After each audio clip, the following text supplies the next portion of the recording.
آذان سے پہلے نماز ادا کی جا سکتی ہے، یعنی خواتین ادا کر سکتی ہیں، مردوں کے لیے تو جماعت کی نماز ہے۔ خواتین کا ہاف آستین میں نماز پڑھنا کیسا ہے؟ اگر کلائیاں کھلی ہوں گی تو نماز نہیں ہوگی، ہاف آستین ہو تو چادر سے اپنے پورے کلائیوں کو ڈھانک لیں۔ شریعت میں عورم کا مہرت مر سے جسم کے کس حصے کا پردہ ہے اور نامحرم مر سے جسم؟ عورت کا چہرے اور ہتھیلیوں کے علاوہ نامحرم سے پورے جسم کا پردہ ہے۔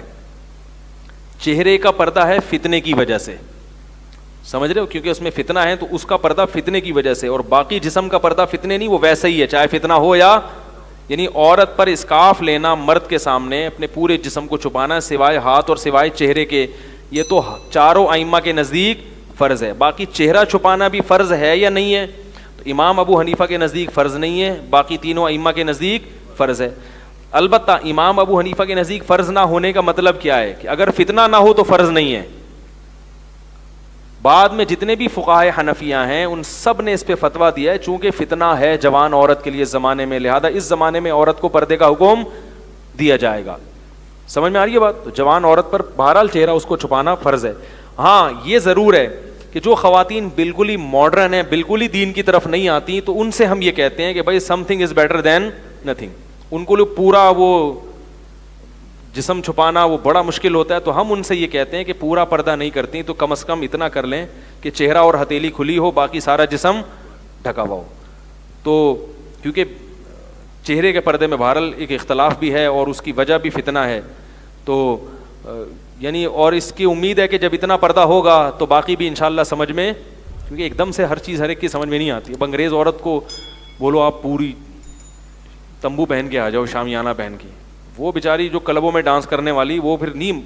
تو اس لیے کوئی بھی فقیہ ہے اس کو چاہیے کہ لوگوں کو مسائل بتائے، ان کی جو مینٹل اپروچ ہے نا اس حساب سے۔ تو جو اداکارائیں ہیں، فنکارائیں ہیں، یہ بالکل ہی ماڈرن خواتین ہیں، ان کو جب ہم مسئلہ بتاتے ہیں تو اسٹائل تھوڑا سا چینج ہوتا ہے، اس کو ہم کہتے ہیں کہ چہرہ اور ہتھیلی کھول سکتی ہو، باقی جسم چھپائیں۔ لیکن ایک عام خاتون ہے، اس کو جب ہم مسئلہ بتاتے ہیں کہتے ہیں پورا جسم چھپائیں، چہرہ بھی چھپائیں۔ اور بہت ہی نیک آدمی ہو، کوئی علماء ہو، تو ان کو ہم کہتے ہیں کہ بھائی ہاتھوں میں دستانے بھی پہنے اور پاؤں میں اسے ہی پہنے۔ بات آ رہی ہے سمجھ میں؟ تو یہ تھوڑا سا اسٹائل جو ہے نا زمانے کے لحاظ سے چینج ہو جاتا ہے۔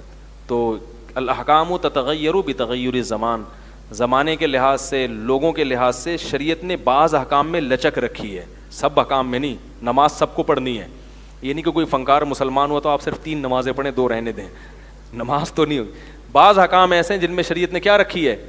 اسی طرح موسیقی بھی ایسے ہی ہے، موسیقی ناجائز ہے، حرام ہے، لیکن جو نیا نیا دین پر آئے تو ہم اس کو کہتے ہیں یار چلو، بعض نعتیں ایسی آ رہی ہیں جن میں میوزک ہے یا قوم ملی نغمے ہیں، تو ہم کہتے ہیں چلو وہ بالی ووڈ کے گانے سننے سے بہتر ہے کہ ملی نغمے سن لو، اس میں میوزک بھی ہے، مگر میوزک کی حرمت بھی وہ بھی کسی وجہ سے ہے نا کہ اس سے غلط جذبات پیدا ہوتے ہیں۔ تو ہمیں پتہ ہے ملی نغمہ کا میوزک ایسا نہیں ہے جس سے غلط جذبات پیدا ہوں، تو ہم اس کو کہتے ہیں یار چلو ملی نغمہ سن لیا کرو، تھوڑا سا ڈیشن ہو جائے گا، خوش بھی ہو جاؤ گے، لک بھی آ جائے گا تھوڑا سا گانے۔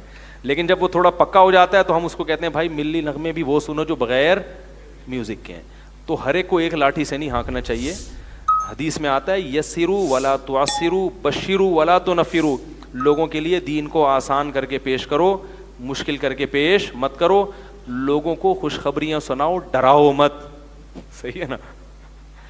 کوئی فنکار اداکار دین پہ آنا چاہتی ہے، اس کو ڈراؤ مت کہ تم نے تو جانا ہی جہنم میں ہے، اس کو بولو بھائی اب توبہ کا دروازہ کھلا ہوا ہے، پورے دین کو نہیں فالو کرتے، آدھے کو کر لو، آدھے کو کرو گے اللہ آدھے کی بھی تو اس کو اچھی اچھی امیدیں دلائے انسان۔ آج کل لوگ ڈرا کے کیا کرتے ہیں، وہ کہتا ہے تو بڑا مشکل دین ہے، تو اس لیے معاملہ خراب ہو جاتا ہے۔